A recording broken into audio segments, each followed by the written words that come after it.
Welcome to Sherlock Mysteries, where every case takes you deeper into suspense, secrets, and thrilling investigations inspired by the world of detectives. If you love solving puzzles and uncovering hidden truths, you're in the right place. Don't forget to subscribe, hit the like button, and tell us in the comments which part of the world you're watching from. We'd love to hear from you. Now, let's start the story. The initial cry broke out across King's Cross Station's platform, 7 at 3:02 p.m. It was the kind of scream that cut through the din of train announcements and rolling suitcases, a human cry of discovery, panic, and disbelief all in one breath. A young porter just out of adolescence lurched back from the open carriage of the 3:10 to Edinburgh, his cap awry and his face pale. He had opened the first-class compartment to help a passenger whose ticket stub read Miss Evelyn Whitcomb, only to see her sitting stiffly erect, head inclined unnaturally to one side, and a silk scarf tied securely around her neck in a painful knot. She was very much dead. Within moments, the typical engine churn of transit had devolved into organized mayhem. Whistles blew. Authorities were summoned. A cordon was constructed with extreme urgency. The first-class compartment, with its exquisite mahogany furniture and brass embellishments, now housed a single inhabitant and the threat of murder. Detective Inspector Colin Grant of Scotland Yard arrived on the scene at 3:17, having been dispatched since he was nearby on an unrelated mission. He was a practical man with a clean moustache, the type who valued facts over emotions and files over intuition. When he entered the carriage and saw the victim, he murmured a sharp "blimey," then collected himself. The victim, Evelyn Whitcomb, was undeniably upper class. A fur-collared coat, pearl earrings, and a handbag with the fine engraving of W.H. Carrington and Company, the Mayfair jeweller. In her lap was a leather-bound volume of verse, the collected works of Christina Rossetti, its spine spotless, its pages unruffled, as if murder had occurred between one stanza and the next. There are no traces of struggle, no blood. There was no forceful entry. Her compartment was secured from within. The train hadn't yet left the station. It appears, Inspector Grant mumbled to himself, that the young lady sat down in good health and died before the train left the platform. And someone, he added, eyeing the scarf, had time for finishing touches. He looked at the container again. The glass window had no smudges. The brass handle exhibited negligible movement.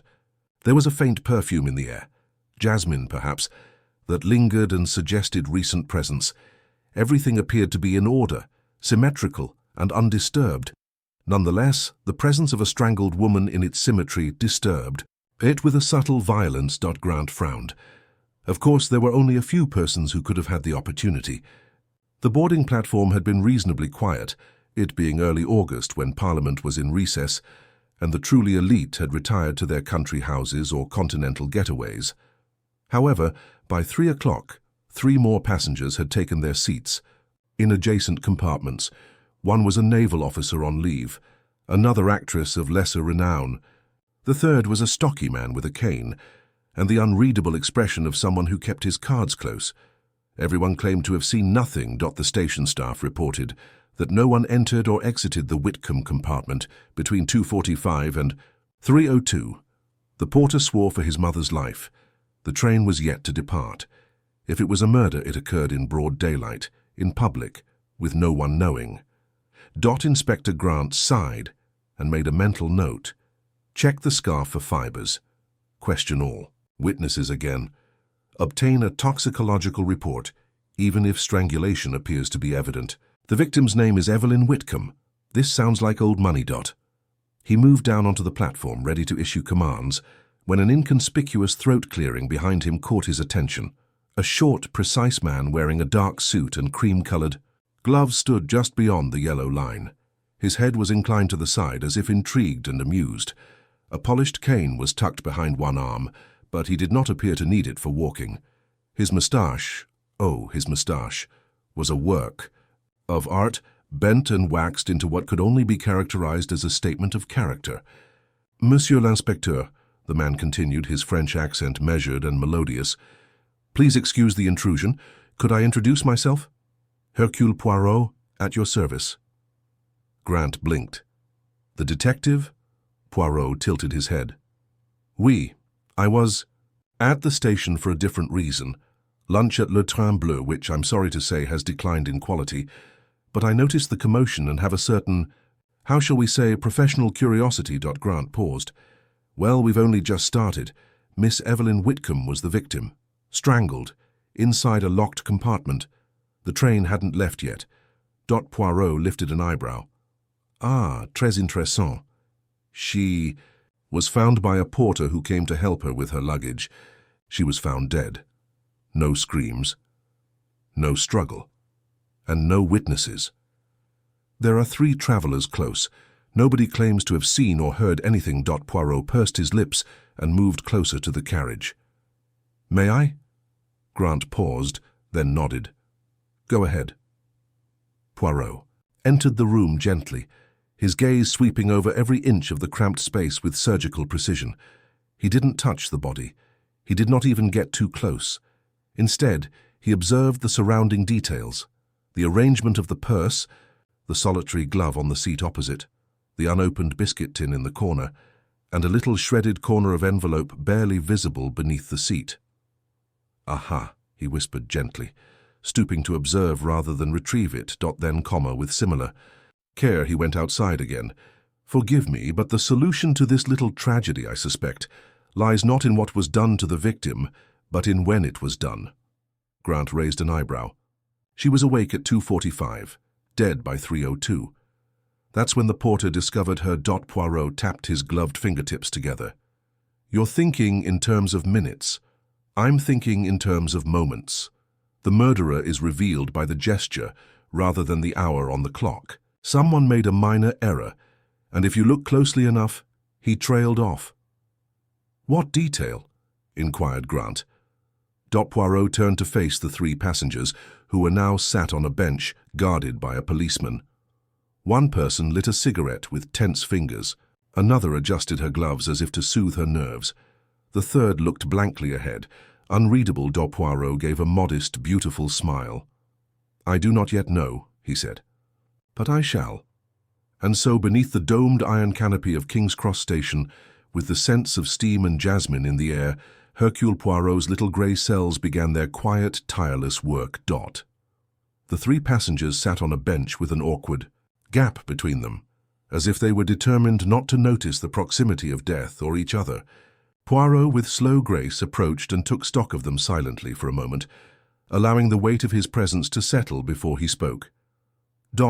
The woman on the left was probably in her late 40s, as some actors are before recognition has honed them into perfection. She donned a perfectly made dark green traveling suit and a little hat that clung to her short auburn curls like a hesitant apology. Her lips, barely parted, were painted too red and too precisely.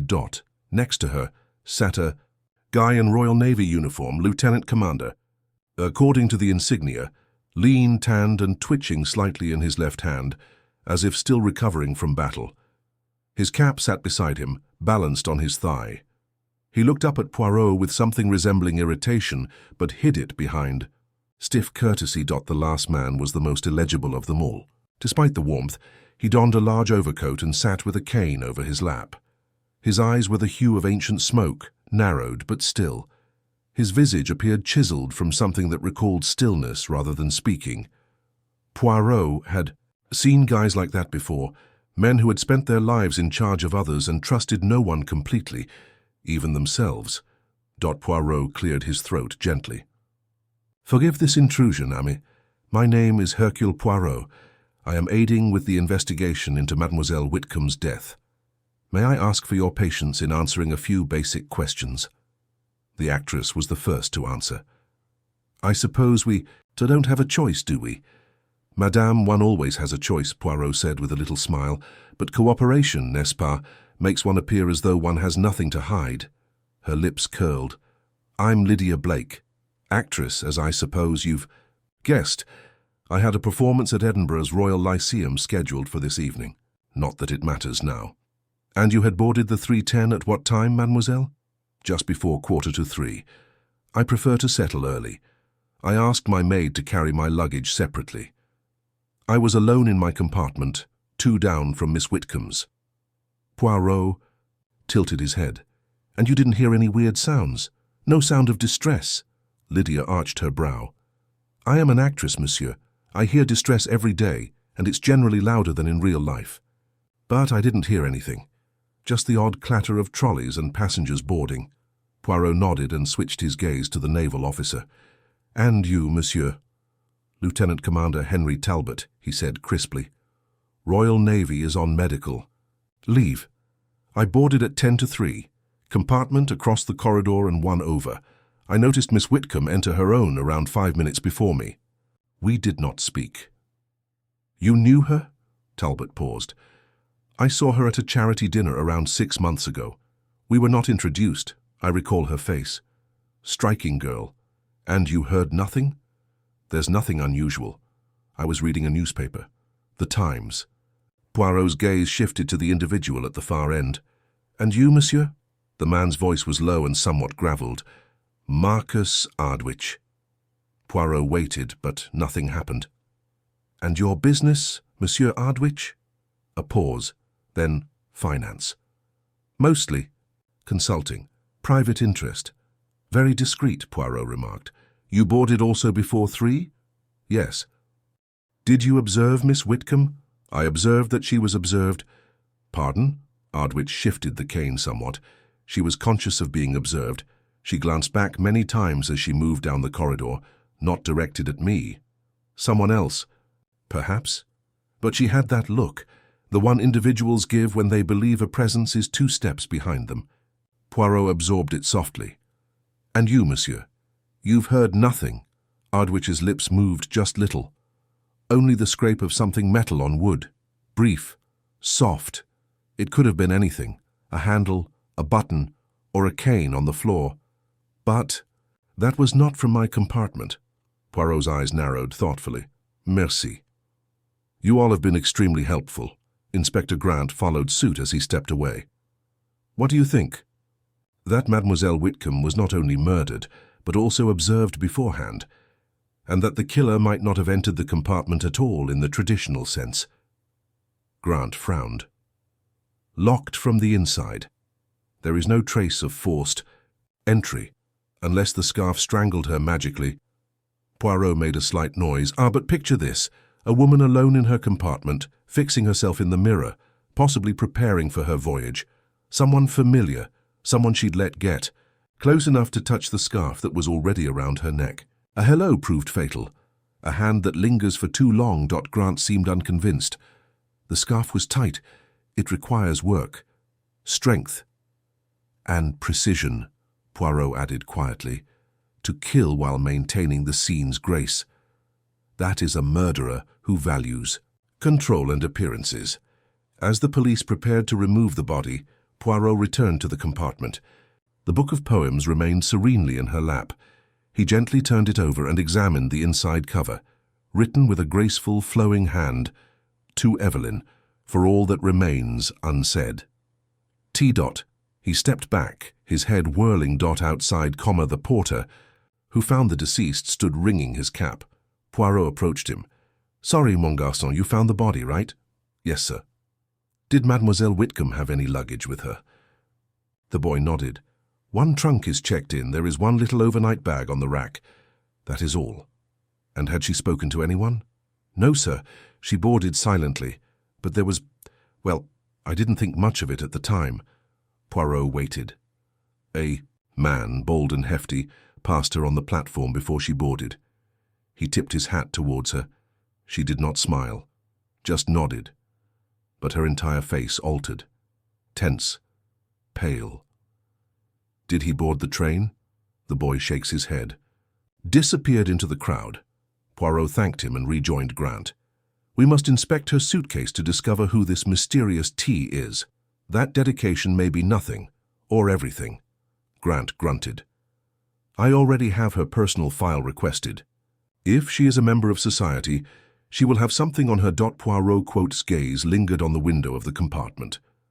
There was no condensation. The glass was clean. But on the sill, faintly pressed into the wood, was the curve of a thumbprint.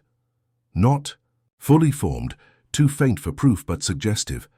Someone had braced themselves while leaning in. Someone came close to her, Poirot said quietly, but not in anger, in expectation. They expected things to go another way, Dot. He stepped back. Inspector, this crime was not committed hastily. It was a mental rehearsal. I acted with care, and that tells me something already. What? Poirot smiled. The killer has previously killed, or has long dreamed it. He turned back toward the waiting room. Now let us learn who Evelyn Whitcomb really was, and who feared what secrets she carried aboard the 310 to Edinburgh. Poirot sat alone in the station's private waiting area, a cup of black coffee cooling before him. The chamber was quiet now, the sounds of the station muffled by thick glass and velvet drapes, yet his mind was buzzing with activity. Inspector Grant had dispatched a young constable to hand-deliver a small file folder to him just moments ago. It comprised the early information on Evelyn Whitcomb, her background, relationships, and current moves. The facts, on the surface, were straightforward. Evelyn Ann Whitcomb, aged 27, was the daughter of Sir Julian Whitcomb, a retired diplomat with postings in Cairo and Lisbon. Her mother had died several years ago, unmarried, no siblings. She lived alone in a rented flat off Eaton Square, but maintained a membership at the prestigious Brookwell Club for ladies. There were no signs of scandal or upheaval. She died alone in a sealed train cabin, with a scarf tightly twisted across her throat, indicating a deliberate act. Poirot examined the final page of the file. A quick note was hastily inserted. Miss Whitcomb had cancelled a dinner engagement the night before. No justification was given. The dinner had been with a well-known barrister named Terence Allerton. He had already been contacted and was on his way to the police to identify the body and offer any relevant information. Poirot leaned back slightly. Terry Allerton. The name matched the initial on the book's dedication. To Evelyn, for all that remains unsaid. T.A. courteous knock. On the door followed shortly thereafter. Poirot stood as Grant walked in with a tall guy in his early 40s, thin, with a deep-set brow and the posture of someone used to observation. He cautiously removed his cap, glancing at Poirot. "This is Mr. Allerton," Grant stated. "Miss Whitcomb." "Had him listed as an emergency contact." Allerton nodded. "She and I were close friends. I got the call not even 20 minutes ago. They claimed she'd been—" Poirot raised his hand softly. "Oui, monsieur. Please sit. This is not easy, I understand. However, in order to determine who intended her harm, we must first grasp who she was in her final days." Allerton slumped into the chair opposite Poirot, apparently upset. Evelyn was careful, private, but not frightened. She was brilliant, kind, too kind. But she had recently become, how can I put it, alert, as if she expected trouble. She cancelled our supper last night without reason, and it wasn't like her. Had she confided in you? No. He paused. But I think she was withholding something from me, something serious. I saw her last week, and she looked over her shoulder twice as we walked through Green Park. Poirot exchanged glances with Grant. Had she argued with anyone recently? Allerton uttered a hollow laugh. She argued constantly with her uncle. Her uncle? I'm Sir Basil Whitcomb, her father's younger sibling. He had always anticipated to be the heir, until Julian astonished everyone by fathering Evelyn. Basil has spent years nursing his resentment. He regarded Evelyn as soft, foolish, and unfit to inherit the family's remaining fortune. Did Evelyn have access to that fortune? Allerton nodded. When she turned 25, she regained some control over her trust. However, there was another sum, larger, that remained under Sir Basil's supervision until she married or turned 30. It was a harsh agreement. Basil feared she was being careless with it. Evelyn believed he was attempting to starve her into acquiescence. Compliance? Grant asked. With what? With marrying someone who Basil approved of, or returning the money to him. Evelyn once said, Basil is waiting for me to disappear, conveniently or not. Poirot remained silent for a minute, before saying gently, she felt watched. She was being watched. Allerton looked up sharply. Do you believe he's involved? Poirot's voice was calm. "I am not yet convinced, monsieur, I observe, and I see that Evelyn Whitcomb died in a way that necessitated closeness, physical proximity, and familiarity. She let someone come close. To her. The killer did not force their way inside. They were welcomed." Allerton rose abruptly. "I want to see her. I need to see her." Poirot gently shook his head. "On time. But first, have you ever seen her with anyone who made her obviously uncomfortable?" Allerton furrowed his brow. "Yes, 2 weeks ago. A man approached us as we were leaving the theatre. Evelyn went utterly still when she saw him. I asked who it was. She simply shrugged her head, saying, 'It doesn't matter. He belongs in the past.' Describe him." "Stocky, balding, grey overcoat. He carried a briefcase." He gave her a creepy smile. Poirot's eyes became sharper.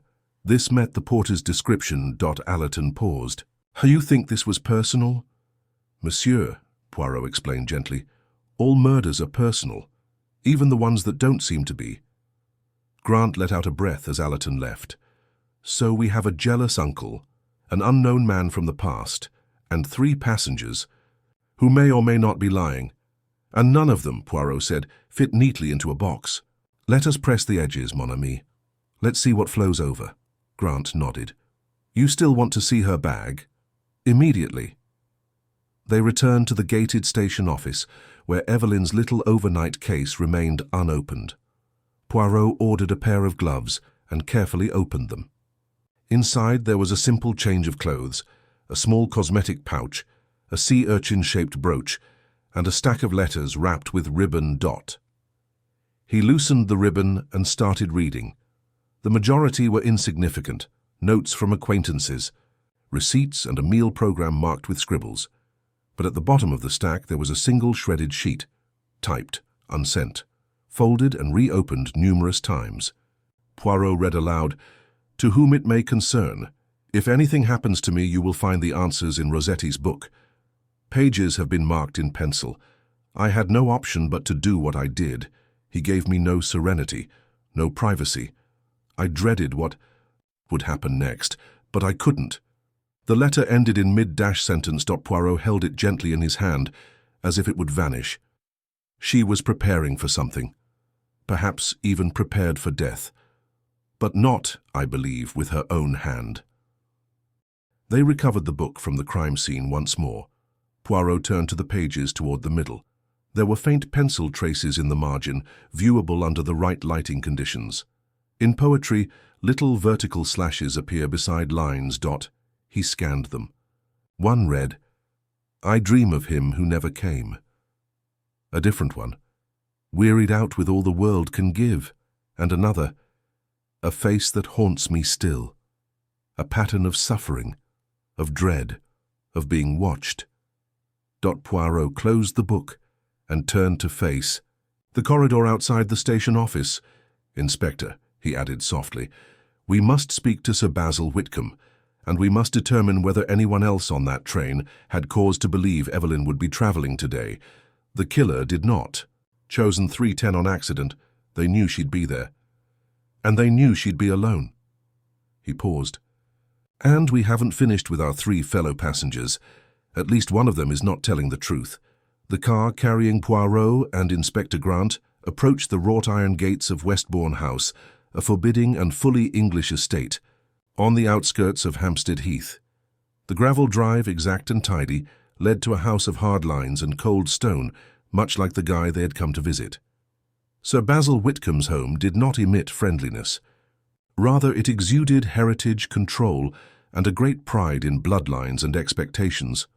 A butler responded with a gloomy nod and led them into a drawing room decorated with photographs of unsmiling men in military uniforms. Sir Basil arrived shortly, after immaculately clothed in a blue suit, his demeanor blank and his handshake stiff. He looked to be in his mid-60s, fit for his age, yet his eyes, steel grey and keen, never settled in one spot for long. "Gentlemen," he announced, "I understand you're here about Evelyn." Poirot inclined his head pleasantly. "Oui, monsieur. A very tragic tragedy. We believed you may assist us in comprehending her recent state of mind." Sir Basil's jaw twitched. I hadn't talked to her in more than a week. She was tough, emotional, recently preoccupied with vague dangers and conspiracies. I assumed it was dramatics. Grant spoke up. We understand there was a trust, financial in nature, that Miss Whitcomb would soon gain full access to. Sir Basil gave a measured nod. The clause in her mother's will, poorly thought out in my opinion. Evelyn was not trained to handle such a large quantity. I had advised, urged even, that she place it under competent monitoring. She declined. She said she didn't trust me. And did that anger you, Sir Basil? Poirot asked kindly. Of course it did, he said without hesitation. But I do not murder my own relatives for bank accounts. That is the province of the weak and hysterical. I may have been rough on her, but I never intended her harm. Poirot's stare lingered on the man for a little longer than required. Did she mention being terrified of anyone? A man who may have returned from her past? Sir Basil's eyes narrowed. No. However, she appeared uneasy. She once inquired if I remembered a Mr. Lazenby. Who is that? A man her father once worked with abroad. The Foreign Office. They had a falling out. I can't remember if Lazenby was involved in anything unethical, such as fraud or bribery. He went missing for years. Evelyn stated she'd seen him again, but I figured she was mistaken. That type of man slips into dreams more easily than into real life. Poirot cast a sly glance at Grant. We will need the full name. Sir Basil stood. I'll have my secretary look into it. Merci, Poirot replied, standing. One final question. Did you know she would be taking the 3:10 to Edinburgh today? No, Sir Basil replied. Nor do I know why she was going. We weren't in regular communication. As they exited the house, Grant lit a cigarette and exhaled harshly. What do you make of him? Poirot adjusted his cuffs. He tells the truth as he understands it, but his truth is cold and emotionally sterile. A man like that can cause a lot of damage without ever raising a hand. Still, I don't believe he put the scarf around her neck. Grant blew smoke. That Lazenby lead sounds more interesting. Oui. A man who had vanished is now seen again. Evelyn did not get scared easily. Nonetheless, she was scared enough to prepare for death. Back at the station, they met with Sergeant Collins, who had prepared the background check results for the 3 other passengers. The findings were interesting. Lydia Blake, an actress, had just returned from a brief tour of the provinces. No criminal record. Except for a history of financial hardship, nothing stands out. Creditors had pursued her last year before a quiet benefactor intervened to settle the accounts. Lieutenant Commander Talbot was honorably discharged due to injuries sustained in action. However, there was a disciplinary hearing on his file, sealed, but noted, for inappropriate conduct when stationed in Gibraltar. The file did not specify and Marcus Ardwich, a cipher mostly, formerly a trader. I recently stepped down from the board of a private shipping company based in Tangier, a year. I was quietly sued for breach of contract. The case was settled outside of court. Known to live in Morocco, with a history of international travel and suspiciously well-funded accounts, despite few visible ventures, Poirot tapped his finger against Ardwich's page. This man, he murmured, has the stillness of someone who has faced danger before, and the patience of one who waits. They decided to call the 3 in for more formal interviews, one at a time. Lydia Blake arrived first, still in her green travel suit, though her lipstick had been reapplied more carefully. She appeared composed, but her fingers betrayed a constant, fluttering tension. Poirot gestured to the chair and smiled warmly.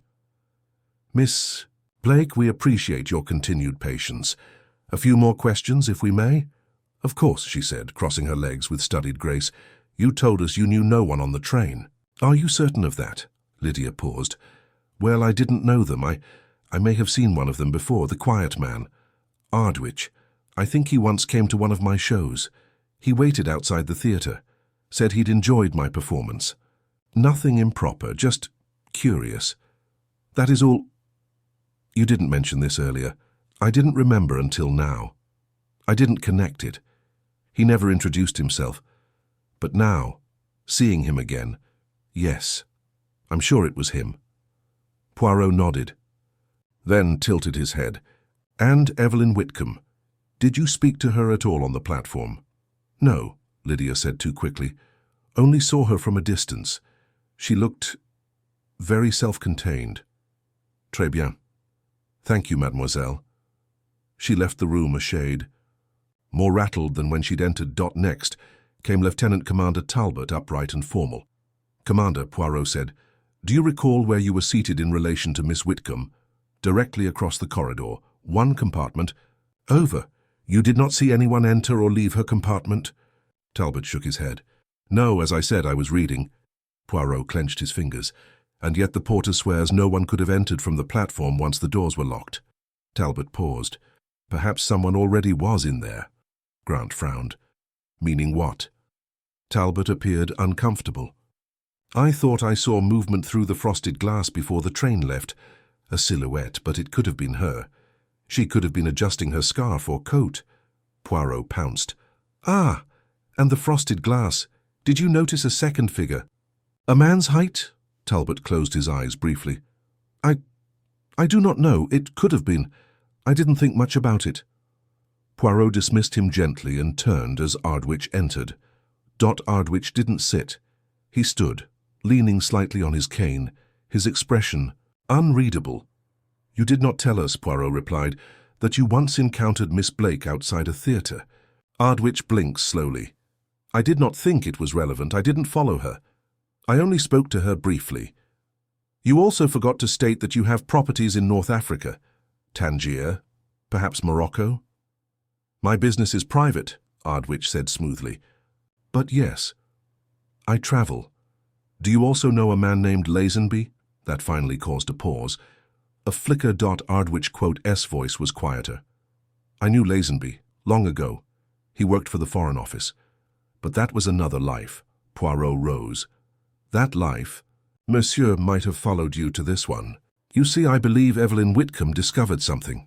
An old truth. Someone ensured her silence. Maybe not with rage, but with calculation. He moved closer. She recognized someone, but not someone distant. Someone nearby.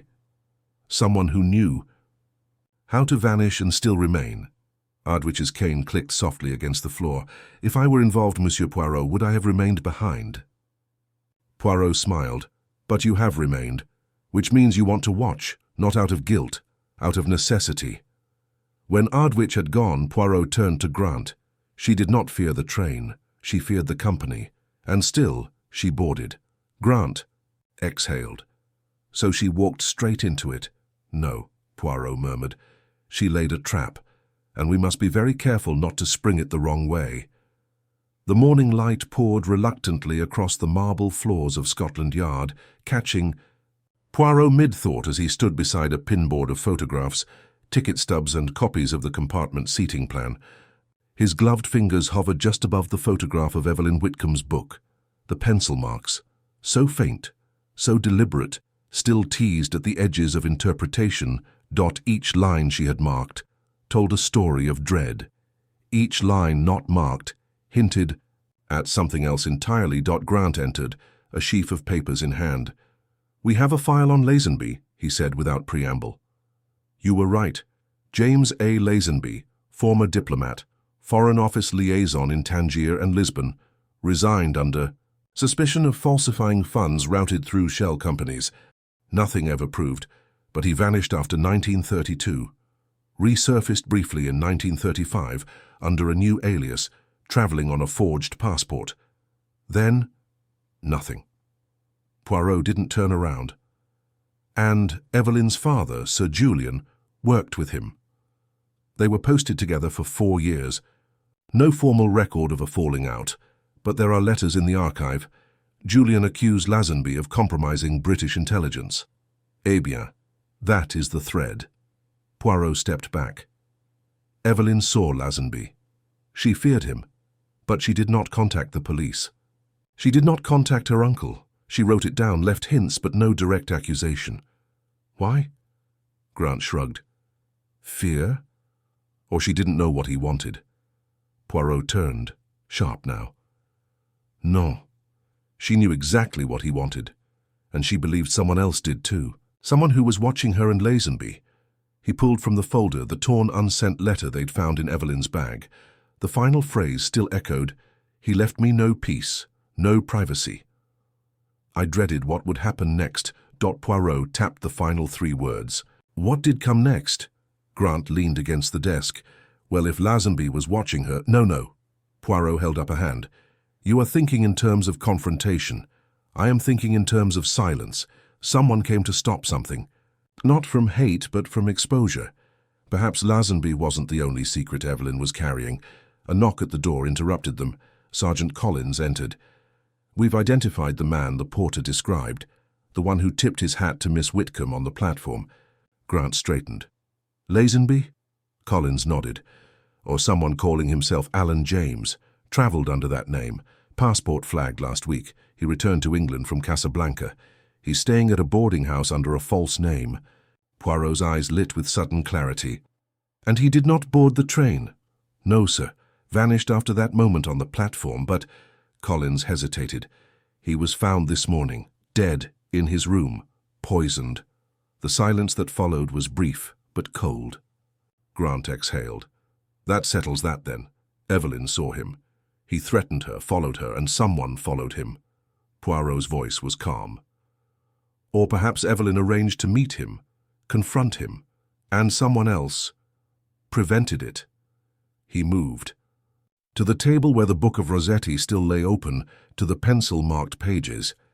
He turned to a new page, one previously unremarked. A new mark, faint, almost erased dot. Grant leaned in. Another quote? Poirot nodded. I have no friends but silence, faithful, not fond. He whispered it aloud, then looked up. She was warning someone. Not us, not the authorities, but someone she knew would come looking. Grant frowned. And who? Poirot stepped back. There is one possibility we have not considered seriously. The passengers. What if Evelyn wasn't only being watched, but had invited one of them? Grant raised an eyebrow. Ardwich? No. Poirot's voice dropped a pitch. Lydia Blake? Grant blinked. The actress? But she said she had never met Evelyn, then that she had only seen her. But recall the brooch in Evelyn's bag, the sea urchin. It's not a common motif. Yet Lydia wore a similar design in a performance 2 months ago at the Queen's Theatre. I recall the review. The critic praised her costume specifically. And who made those costumes? Grant caught up. So Evelyn and Lydia knew each other. At the very least, Evelyn had seen her, perhaps admired her, perhaps approached her, but Lydia lied to us, and not out of guilt, but to conceal a connection. Grant moved for the phone. Let's bring her back in. No. Poirot stopped him. Not yet. We must first visit Evelyn's flat. She left us breadcrumbs, but to see the full picture we must go where she lived, where she feared. The flat was quiet, unremarkable.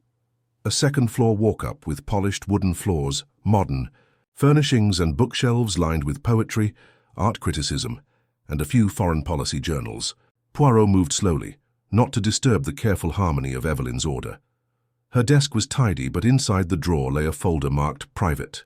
Poirot opened it with delicate fingers. Inside were photographs, black and white prints of faces in cafes, doorways, railway stations. All taken from a distance. Many of them were stamped with dates on the reverse in Evelyn's neat hand. Several bore a single word, Lazenby, but others were different. One, in particular, caught Poirot's attention. It was of Lydia Blake, not in costume but in conversation, on a bench in Hyde Park speaking to Marcus Ardwich. Grant looked over his shoulder. Well, that's new. Poirot nodded. Very. There was also a ticket stub, Queen's Theatre, dated 6 weeks ago. On the back, Evelyn had scrawled, she knew, or pretended not to. Poirot stood still for a long moment, absorbing the implications. Evelyn was watching them, all of them, even before the 3:10. And that tells us something crucial, mon ami. What's that? That this was not a random act. It was a convergence.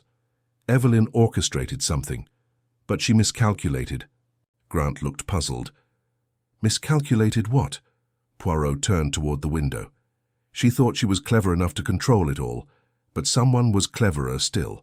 Someone who understood that Evelyn was too close to a truth no one wanted revealed. He turned back to the table, eyes sharp. "Prepare for one final interview, Inspector. This time we speak to Lydia Blake not as a witness, but as a participant." And then, quietly, almost to himself, he added, "Evelyn left us a pattern. Now we trace it to the hand that drew it."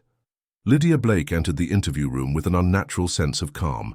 She had changed her clothes, leaving behind the dark green suit she had worn the day before.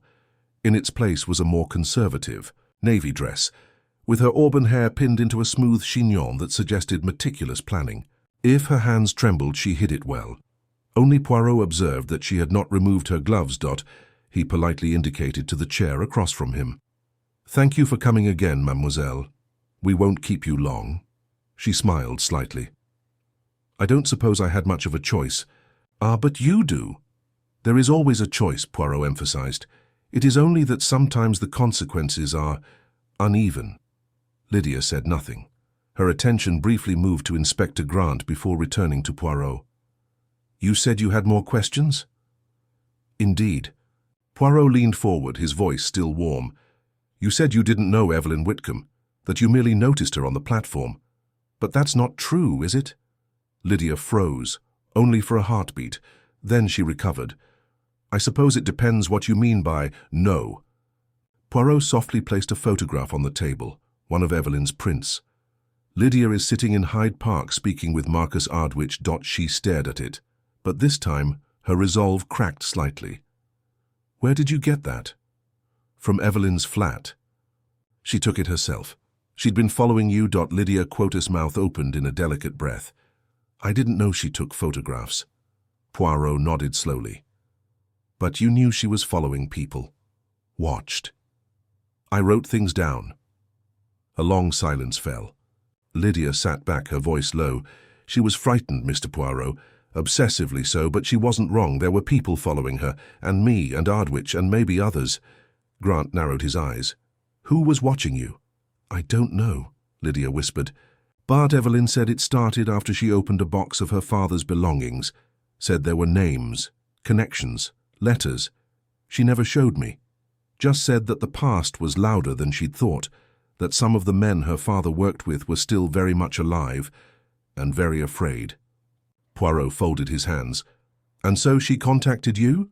"She approached me after a performance. I thought she was a fan, but she said she recognized someone I had spoken with, Ardwich. She thought I was involved with something illicit. I told her she was mistaken, but she wouldn't let it go. She said if she disappeared, I'd be the first name in her file." "And did you tell Ardwich?" Lydia's mouth pressed into a thin line. "Yes." Poirot's tone did not shift. "Why?" "Because I didn't know what she was capable of. Evelyn was spiraling. I thought she might harm herself or me.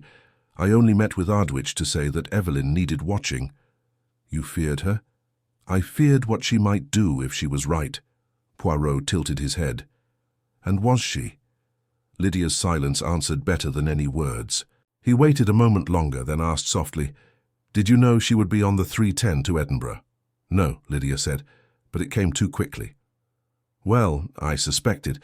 She often mentioned going to Scotland when she felt unsafe. I assumed she was retreating again. I had planned that journey long before, and Ardwich." She paused. "He never told me." Poirot stood, circling the room slowly. "So you board the same train?" "So does he. So does Talbot, though he swears he knew neither of you. And Evelyn walks into the lion's den, believing she's laid a trap." "But she misjudged the lion."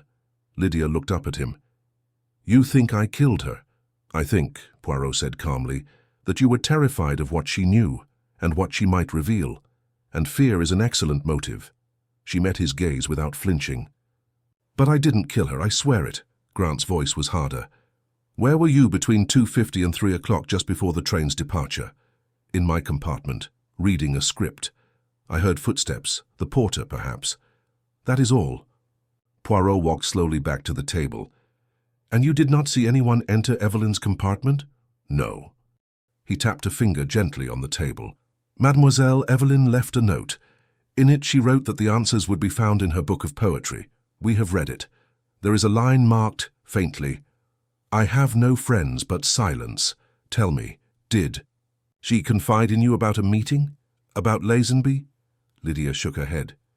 "Not directly. She mentioned someone from her father's past, someone who scared her. But I don't know if that man, Lazenby, was real. It all sounded like something out of a novel." Poirot gave a small sigh. "And yet he was real. He arrived at the station. He tipped his hat towards her, and he died not long after." The colour drained slightly from Lydia's face. Poirot looked at her gently.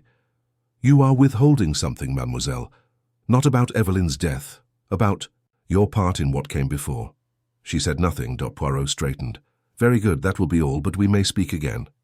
After she left, Grant turned to him. "You believe her?" Poirot's lips pressed into a thoughtful line. "I believe she is not the killer, but I also believe she knows who is."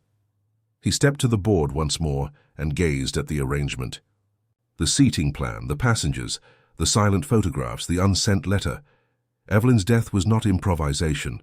It was a performance, one staged for a very specific audience. Whoever killed her was not just silencing her. They were answering something. Grant frowned. "What do you mean?" Poirot looked at him. "I believe Evelyn was blackmailing someone, quietly, subtly, not for money, but for answers. And someone gave her the final one, with a scarf around her neck." He touched the seat plan. "Bring Talbot inside. One more time." And this time, he reasoned, the war hero would not be as ready to hide behind quiet. Because if Poirot's suspicions were accurate, a second war had occurred aboard that train. Not with bullets, but rather with memories, guilt, and terror. Evelyn. Whitcomb was the only one unarmed. Lieutenant Commander Henry Talbot approached the interview room with a rigidity that appeared to be psychological more than physical, as if he had braced himself for a confrontation before ever entering the room. He bowed firmly, then dropped his arm with a look at Poirot that was less annoyed and more cautious. He took his seat and folded his hands on the table, fingers interlocking with military precision. "You said you had further questions?" Poirot made a little bend of his head. "Thank you, Commander. Yes, we won't keep you waiting long, but transparency is everything, right?" Talbot offered no response, only a slight shift in his posture. Poirot spoke in the same calm tone. "You stated that you had no prior knowledge of Miss Whitcomb beyond a brief encounter at a charity gala. You recognized her, but did not speak to her. However, we have discovered that you served alongside her father, Sir Julian Whitcomb, in Lisbon during the Laconia repatriation program." Talbot tensed his jaw, but didn't say anything. Poirot moved on. "And that you were disciplined during your final tour for something considered confidential. A hearing was held, but no charges were brought. Is this correct?" Talbot's gaze darkened. "That matter was sealed." "Yes," Poirot responded. "Sealed, but not erased. Especially not for a man who chose to travel on the same train, in the same coach, as the daughter of the man who started the investigation." For a moment, nothing moved. Then Talbot's fingers twitched, just once, and he exhaled through his nose. "How you think I killed her because her father cost me my commission?" "I think," Poirot said softly, "that your presence on that train was not coincidence, that when you boarded, you already knew Evelyn Whitcomb would be there. And I think she knew it too." Talbot stared straight ahead. "I didn't plan to speak to her. I only wanted to see her. That is all." "But you did know her." Another silence. Then he gave a bitter laugh, one that held no joy. "Yes, I knew her. Years ago, when she visited her father during that summer posting. She was barely 18. Too young to be in a world like that, but she wasn't naive, or at least she pretended not to be." Poirot remained still. "And what happened?" "She caught me taking documents," Talbot said flatly. "Photocopies. I was sending them through a friend in Gibraltar. Another officer. She confronted me. She could have gone to her father, ended it all. But she didn't. She said she wanted to understand why I was doing it." Poirot's voice was low. "And why were you?" Talbot's mouth tightened. "It wasn't about money, it was about exposure. The corruption ran deeper than she realized. I was only doing what half the others were already doing, just more carefully. Poirot folded his arms. But you were caught. She turned away from it, Talbot said. That's the part that haunted me. She chose not to report me, but then her father found out anyway, and once he did, he buried me. Quietly, formally, without any appeal. And Evelyn never spoke of it? Not to me, but she remembered. He looked up at Poirot now, and for the first time there was something raw in his voice. She sent me a letter last week. There's no return address, just said, I haven't forgotten Lisbon. And I know what you were trying to do. I hadn't heard from her in 8 years. And so you followed her. I wanted to know, why now? Why she was suddenly reaching out? I thought maybe she was in danger, or maybe she was in trouble again, I don't know. You followed her onto the 310. I boarded before her, sat in my compartment and waited. I told myself, I wouldn't approach her unless she came to me. Poirot's voice remained cool. But she never did. Talbot shook his head. No. And then when I saw her again through the glass, she looked like she was already somewhere else. Like she was writing a chapter she didn't expect to finish. Grant, who had been silent thus far, finally spoke. Why didn't you come forward when she was found dead? Talbot looked him squarely in the eye. Because I thought someone else had finished the chapter for her. I thought if I admitted I was connected to her, I'd be the first suspect. Poirot nodded slowly. One final question, Commander. Did you see anyone approach her compartment before the porter opened the door? Talbot paused. There was movement, a blur. I saw it through the frosted pane. I assumed it was her, but now, I wonder if it wasn't someone leaving. When he was gone, Poirot did not speak for a long while. He stood in front of the board, eyes drifting across the arrangement again and again. Then he turned to Grant. She did not blackmail Talbot, he said. She invited him. She wanted a witness. She wanted the man her father destroyed to see that the past could be survived, but she did not realize who else was watching. Grant sat heavily. So who was watching? Poirot tapped the photograph of Marcus Ardwich, a man who knows how to disappear, who used to be someone else, someone with ties to Lisbon, someone whose real name, I suspect, is not Marcus Ardwich at all. You think Ardwich is Lazenby? Poirot shakes his head. Non. Lazenby is dead, but Ardwich may be the man who arranged Lazenby's disappearance. Perhaps even worked with him. We found Lydia Blake talking to him in secret. Evelyn followed him. Evelyn feared him. Grant frowned. But Lazenby followed her. He came to the station. Poirot's eyes glittered. To warn her. He had been silent for years, but someone found him. Perhaps Evelyn. And when he realized how close she was to everything, he tried to help her. That is why he was killed. Not Evelyn. Not at first. Grant stood slowly. And Evelyn. Poirot closed his eyes. She was bait. She laid a trap, but someone else laid theirs first. He opened them. We must speak to Ardwich again immediately, but not here. No more interviews. We gather them all together, all at once. Grant blinked. You're calling the gathering? Poirot nodded once. Yes. The small grey cells are ready. Finally, the curtain must be raised on the final act. The drawing room at Westbourne House had been adapted to suit Poirot's needs. The chairs were set in a circle, the windows were drawn, and the fireplace was unlit. Yet the air still held the odour of old, smoke and colder intense. Inspector Grant waited by the mantel, motionless and alert, while Sergeant Collins loitered by the entrance with a notepad, every inch the trusty second dot.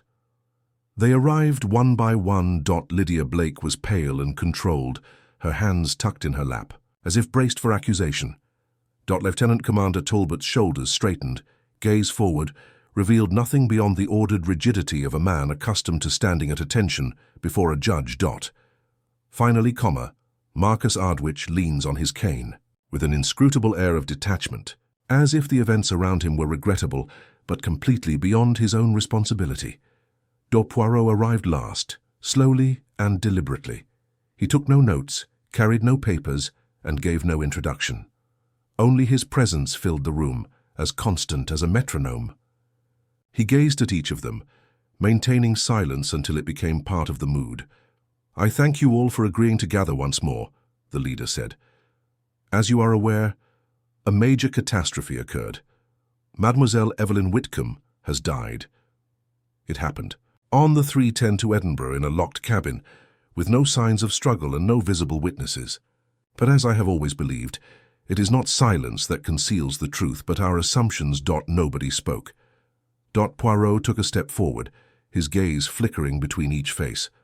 Mademoiselle Blake, you claimed to have no ties to Evelyn. That was not correct. She approached you some weeks ago. She'd been watching you, assuming a connection between you and a man she feared. Lydia breathed slightly, but didn't say anything.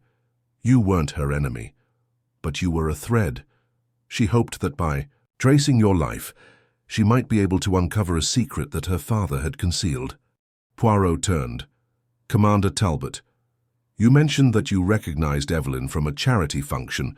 This was also not true. You knew her a long time ago.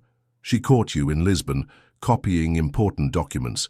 She could have ended your career then, but she did not. Last week she wrote to you. You followed her not to threaten, but to learn.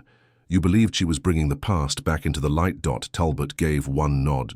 Poirot drew a breath. Which brings us, finally, to you, monsieur. Hardwicke. The man with the cane looked up slowly, his face unreadable. Your name isn't Marcus Ardwich. It's Geoffrey Marrick. You collaborated with James Lazenby in Lisbon. You were involved in the disappearance of certain files during the embassy restructure in 1931, an episode which cost Sir Julian Whitcomb dearly and which he suppressed to avoid embarrassment. Lazenby fled, but you have recreated yourself. Ardwich eyes narrowed, but he did not say anything. Evelyn found you. She may not have known your real identity, but she tracked your travels. She took photos. She took note of your contact with Lydia Blake. She confronted Lazenby. She wrote a letter that she never mailed. She believed you had the secret to her father's demise and the stillness that followed. Poirot's voice lowered a note. She didn't want money, she wanted the truth. She invited those who were related to it to board the same train. She planned to corner you with the evidence she gathered and the witnesses she chose. But you were more brilliant. You anticipated her plan. And you went in first as she sat silently in that sealed box, preparing to give her news. A harsh breath fled Lydia's lips. Talbot sat frozen. Poirot fixed his sight on Ardwich. You strangled her using her own scarves, swiftly, quietly, before anyone else came. Then you closed the door, placed the book on her lap and walked back down the corridor. The porter would eventually discover her, as if she had merely fallen asleep. A quiet thickened around them. Then Ardwich laughed softly. Monsieur Poirot, you tell a great narrative. Poirot's voice was unshakable. It is not a story, it is a fact. Evelyn's pictures immersed you in Hyde Park beside Lydia Blake. Her files placed you in Tangier, on the same shipping records once related to her father's vanished diplomatic pouches. The scarf included evidence of glove fibers that were not consistent with hers, but exactly matched the style you wore on the day of the murder. Custom lambskin lined with suede, of a sort that is no longer widely used. We found them in your flat. Grant went forward and nodded once, but Poirot did not raise his voice. More than that, I saw something unusual about your behavior. When we first met, you relied heavily on your cane, but later, in the station waiting area, you placed it down and rose with ease. You don't limp. You carry a cane to elicit sympathy, or to disguise height. Ardwich's expression changed subtly. It's as if a door had opened behind his eyes. Poirot proceeded, now with accuracy. You arrived in the train corridor early. You slipped inside Evelyn's compartment as she was reading, hoping she'd invite you to talk. You offered peace or maybe a lie, but when she informed you she had discussed her discoveries with others and possibly even threatened to make them public, you acted. Poirot stepped closer. But here's your mistake. You killed her not out of rage, but in terms of calculation. That's what gave you away. Rage is loud. Panic leaves clues, but you didn't leave anything. No evidence. There is no sign of struggle, no stain, only perfection. Only silence. Poirot's voice softened. That's how I recognized you, because only a man who has killed before can kill in that manner.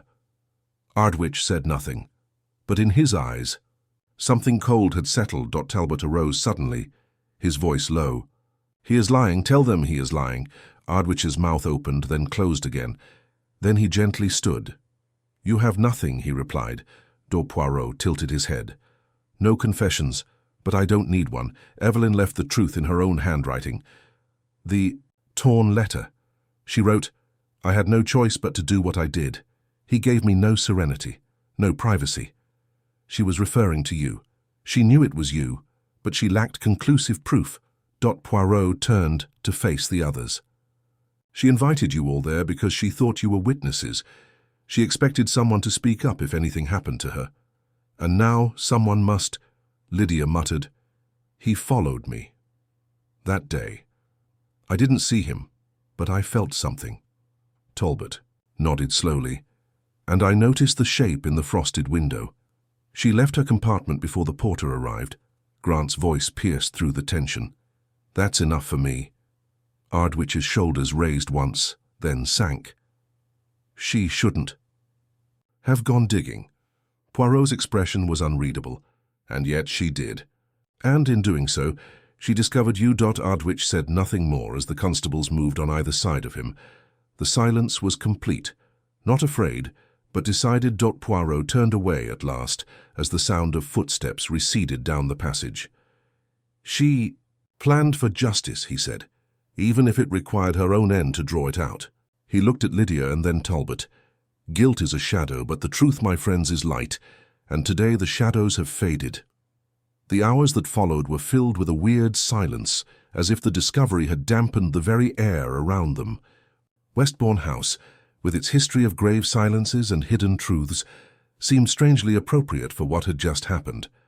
Inspector Grant remained behind to oversee the formalities, signatures, evidence lists, and the sealed chain of statements, as Poirot moved away from the drawing room, his pace slow and his posture introspective rather than triumphant. Outside, the afternoon light had softened. It slanted across the gravel like a memory, long and golden, illuminating particles that danced in the wake of a gentle breeze that caressed the trees.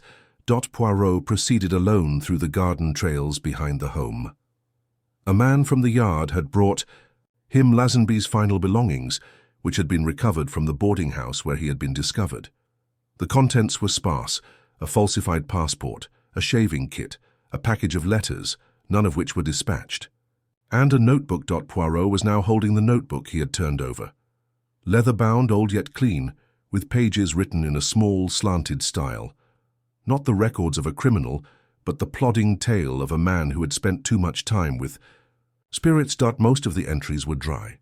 Shipments, routes, names are coded with abbreviations. However, one portion, dated just a week before his death, reads otherwise. "He found me. She said she had questions. She looked like Julian, with the same defiance in her jaw. I told her that it wasn't entirely her father's doing. I told her I wasn't the only one who went missing because of that business. I warned her that someone else was still observing. She claimed she already knew. She said she had spoken with the woman, Blake. She claimed she had traced the man with the cane. Said she was prepared to tackle the past in public. I advised her not to do it on her own." She smiled. "That's exactly what I'm not doing." Poirot closed the book carefully. Evelyn hadn't been careless. She'd been measured. Yes, she wanted confrontation, but with an audience with eyes on her, and witnesses put in situations from which they couldn't look away. Even now, Poirot saw it clearly. Her compartment was strategically positioned, flanked by people she knew would remember, observe, and testify. She'd formed her own jury. She had trusted the trap to release at the proper time. And in a way, it had. Lydia Blake went back inside and sat in a side room. A cup of unattended tea had gone cold on the tiny table beside her. When Poirot came, she did not stand, instead turning her head slightly, her eyes veiled with a quiet ache. "I suppose she used us," Lydia replied quietly. "Not cruelly, but she exploited us. I made sure we were all on that train, even if we didn't realize it." Poirot nodded once. "She calculated each step, including her own vulnerability. I don't know whether to admire her or be angry. Both are permitted." Lydia took a quick glance at him. "You don't seem satisfied." Poirot offered a slight smile. "I do not desire satisfaction, mademoiselle. It represents harmony. And this," he indicated to the room, the mansion, and the weight of resolution in the air, "is not quite that. "She's dead," Lydia stated simply. "And we all share some of the blame. Not for killing her, but for making her believe she had to die to be heard." Poirot pondered this, then quietly inquired, "Why did you never tell her the truth?" Lydia looked down. "Because the reality seemed too vast. She was pursuing phantoms. I didn't think she'd ever come near. And then she was closer than anyone had ever been." Poirot said nothing but observed her expression, a mix of relief, anguish, and unresolved guilt. Later, back at his flat, Poirot sat at the window as the sun set behind the roofs. The fire crackled, even though he had not requested that it be lighted.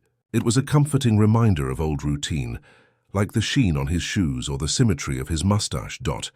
He set the final items on the table before him. Evelyn, quote, "S letter is torn and unsent. The collection of poetry by Rossetti with pencil traces." Disappearing under the steady touch of time, Evelyn took a photograph of Marcus Ardwich in the park, his face half turned, as if he were about to disappear. Poirot leaned forward and examined the book once more. Evelyn's last marked page contained one final line, barely visible in the margin. "For where silence lingers, the truth waits still." He carefully stroked the page with one fingertip. A knock came on the door. Poirot turned. Hastings wasn't expected for another week. Inspector Grant strode in without ceremony, his coat hanging over one arm. "It's done," he said. "Ardwich's prints matched those in a diplomatic archive. His real name was Marek, a man who disappeared from Tangier in 1933. Lazenby was only a front. Marek had been employing him for many years." Poirot nodded.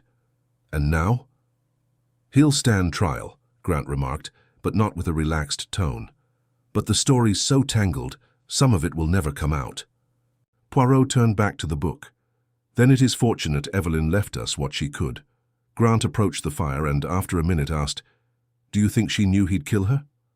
"I guess," Poirot said, "and she hoped he wouldn't. But prepare as if he would." Grant exhaled. A hell of a gamble. Finally, Poirot turned toward the flames. Every great truth begins as a gamble. She had the courage, and when the time came, we had the vision to see it. Grant nodded once, quietly. Then he departed.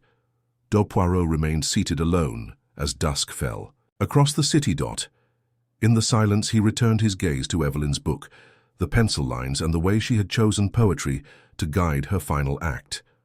Not a scream, not a spotlight. Pure stillness, carefully chosen. And the hope that someone somewhere will interpret her correctly. Poirot finally closed the book.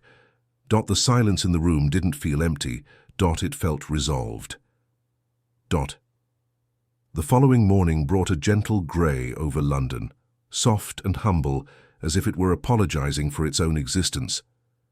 Poirot stared at his window in his St. James's Street flat, observing the thin mist that curled over the roofs, veiling the chimneys and dulling the angles of the cityscape.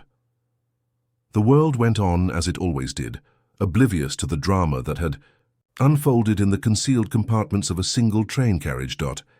He had been awake for some hours, not restless, just pondering. Evelyn Whitcomb's notebook has been restored to her family. The scarf, silk, delicate, pale lilac with embroidery down the edges, was now sealed as evidence. And the compartment, the setting for it all, had already been cleansed, reset and reclaimed by the rail transit schedule. The 3:10 train to Edinburgh ran as usual on time. A quiet knock heard. Poirot turned. Miss Lemon stepped inside, holding a single, ivory-coloured, unmarked packet. "This came for you this morning," she remarked, placing it on his desk. He thanked her and waited for the door to close. Then he carefully opened the envelope and unfolded the solitary sheet inside. It wasn't signed. The handwriting was meticulous and slightly skewed. He recognized it at once. "You were correct. She set a trap. We all walked in, some blind, some half awake. I'm not sure if she expected to survive it. I guess she thought she may not. But she wanted it visible. You gave her that. Thank you for that." Poirot folded the letter again, placed it in the top drawer, and closed it gently. Lydia Blake would vanish now, disappear, as actresses often, Dew from the middle of the stage into calm obscurity. He wasn't sure if it was out of humiliation or thoughtfulness, but she wouldn't forget Evelyn. Neither of them would. He had promised himself no more visits that day, but the temptation came too easily. By mid-morning, he was back in the back of a black cab, this time heading for Belgravia's quiet side streets rather than Scotland Yard. The address was a private residence, a townhouse with modest colours and architecture, the type that kept its history hidden behind closed doors. He was ushered in with reserved civility. The drawing room was silent and minimalist, with books neatly arranged and a grandfather clock ticking softly. Sir Basil Whitcomb stood by the window, not looking outside. His posture was tight, with his arms crossed behind his back. He did not turn when Poirot entered. "I heard he was arrested," Basil remarked finally, his voice dry. "The man who did it. Oui." Geoffrey Marrick was once known as Marcus Ardwich. She learned his identify. She meant to reveal it. "She always wanted a battle," Basil replied softly, "even when she was small, always looking at things bigger than her." Poirot's response was cautious. She did not seek war. She desired justice. "There is a distinction," Basil eventually turned. "And what of me, Monsieur Poirot? What role did I play in her undoing?" Poirot maintained an unwavering look. "You played the role of silence, Sir Basil, the kind that teaches a child that the truth will be overlooked, that the past should be buried. You taught her to make peace with shadows, and when she couldn't, you kicked her out." Basil flinched almost, imperceptibly. "She loved you," Poirot explained quietly, "but she knew you wouldn't fight alongside her, so she placed the truth where others would have to look." A long hush followed. "I thought I was protecting her," Basil admitted at last. "Due to my brother's mistakes." "From our name," Poirot nodded slowly. "And now she has protected it from its own rot." He went without more word. There was nothing left to say. That afternoon, Poirot went back to the station, not out of duty but instinct. Platform 7 bustled as usual, full of movement and impermanence, with people coming and going, bearing equal parts pain and joy. The 310 was preparing to board again, unchanged in schedule and almost audacious in its disregard for the memory it carried. Poirot walked the length of the train, pausing briefly near the compartment that had once held Evelyn's stillness. Obviously, it was now empty, cleaned, reassigned. The brass plate glittered faintly in the light. He waited for a while, hat in hand, before placing a little white carnation on the ledge. Behind him, footsteps approached. "Grant." "You came back," Grant replied. Poirot did not turn. "To say goodbye." "She left quite a legacy." "She left a message," Poirot explained softly. "One that required a careful reader." Grant changed his stance. "So what now, Poirot?" "Back to routine?" Poirot smiled weakly. "Ah, mon ami, routine is never just routine. One can peel oranges with great precision. One can arrange books in height order. These are not insignificant matters. These are acts of caring." He motioned toward the train. "And there, a guy might sit in a compartment, read a sonnet, and think, the world is in order, until he discovers the one page highlighted in pencil." Grant nodded slowly. "You'll miss her, won't you?" Poirot looked up. "I'll remember her. That's the better gift." They parted with a simple handshake. Poirot watched as the whistle blew and the train glided away slowly and smoothly, as it usually does when no one is looking straight at it. That evening he returned home, started a fire, and put Rossetti's book on the shelf. He did not file it beneath W, as it should have been, but rather between volumes of calm recollections and a short volume of introspective essays, where memory blurred the edges of logic. He sat down, warmed his hands by the fire, and allowed the silence to settle. And in the silence he imagined Evelyn Whitcomb, not in death nor in the eerie images she took, but as she may have been, standing alone on the platform, watching the past, board the train with her. Not afraid. But we're ready. The days that followed passed quietly and steadily, like the faint ticking of a faraway clock, unnoticed unless one listened. The murder of Evelyn Whitcomb no longer made headlines although there were still rumors in some circles. The story lingered as a lesson among the diplomatic class, where secrets wore elegant gowns and betrayal was frequently signed in silence. Some names, long buried, could still be shouted aloud when the appropriate voice ventured to summon them forth. At Whitehall, silent internal evaluations began. Nothing dramatic, of course. Just enough to reset passwords and re-examine personnel data from 2 decades ago. Evelyn's name was not mentioned throughout those discussions, but the impact she created was undeniable. A beautiful spring morning poured through the windows as Poirot sat at his breakfast table in his flat. The tea was strong, the toast toasty, and the butter was perfectly softened. Across from him sat Captain Hastings, who had just returned from Argentina and was reading through Poirot's notes on the case. "But it still seems almost unthinkable," Hastings said, setting the pages down. "She knew she might die." Poirot nodded seriously. "She realized it was feasible. That is why she arranged the passengers in the manner she did. Talbot, a witness to a previous treachery. Lydia Blake is connected to those Evelyn suspected. Ardwich was not who he claimed to be.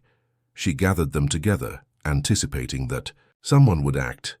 But she took such a risk. Yes, mon ami, she did. And why? Because she had already been dismissed by people she trusted, including her uncle, the Foreign Office, and even her colleagues. She understood that the truth could not be simply communicated. It needed to become undeniable." Hastings frowned at him. "Still, I find it hard to believe Ardwich was willing to kill her just to keep an old secret." Poirot folded and laid his napkin aside. "It was more than just the secret, Hastings. It was the fear of exposure. Evelyn had found his true identity.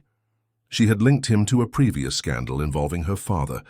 But more than that, she was beginning to understand how he had been unnoticed for so long. A man like Ardwich survives by shadows. She'd turned on the lights. And Lazenby?" "A pawn," Poirot replied. "Useful once and trashed twice. When Evelyn discovered him, he panicked. I tried to warn her, but Marek Ardwich anticipated that. He silenced Lazenby first, believing that would suffice. He didn't realize Evelyn had already set out the facts. The letter, the photographs, the witnesses." Hastings shook his head slowly. "She played it like a game of chess." "Non," Poirot replied gently. "This is not a game, a statement. And she trusted, perhaps too much, that we'd get it." He up and proceeded to the bookcase, brushing his fingertips down the spines until he located the faded volume of Rossetti's poetry again. He took out a folded shred of Evelyn's farewell note, which they had retrieved but never found addressed. He read it out to Hastings. "There is no safety in forgetting. There is only solace in knowing that the truth still exists. If it takes my breath to give it life, so be it." Both men were silent for quite some time. Finally, Poirot turned to face the window. Outside, London continued on, unconscious of the quiet conflicts fought in parlours and train compartments. "She died to ensure the truth had a voice," Poirot stated softly. "And so, I have spoken it." Hastings cleared his throat, his voice more controlled than his expression. "Do you think she'd be content wherever she is?" Poirot smiled weakly. "No, mon ami. She did not seek contentment, only clarity." He carefully placed the letter back in the book and returned it to its proper place on the shelf. And with that, Hercule Poirot returned to his morning routine, his order, and his little grey cells at ease. For the moment, the incident on the 3:10 to Edinburgh been resolved. Evelyn Whitcomb's voice, however, would live on in the quiet corners where truth and remembrance met. Not too loud, not tragic, just heard.